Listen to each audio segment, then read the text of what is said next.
The court system reawakens today after the Christmas break, with the beginning of the Hilary law term.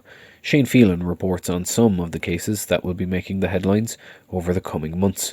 The trial of a man for the murder of Brazilian woman Bruna Fonseca is due to get underway in Cork.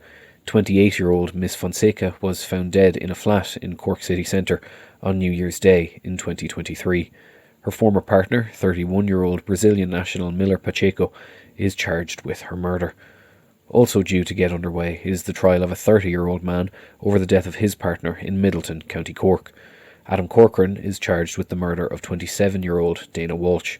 The young woman was pronounced dead at her apartment on August 2nd, 2024.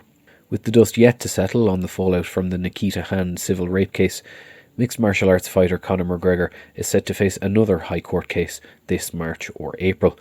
That is when an 8-day trial is due to take place over claims by Artem Lobov, a former sparring partner of McGregor, that he was the initial co-creator and co-founder of the whiskey brand that became known as Proper No. 12.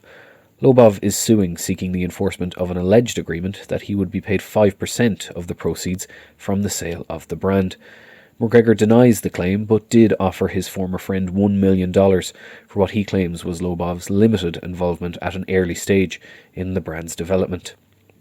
Bloodstock billionaire John Magner failed in an attempt to enforce what he claimed was a binding agreement for the purchase of the 751-acre Golden Vale tillage farm following a blockbuster High Court trial last year.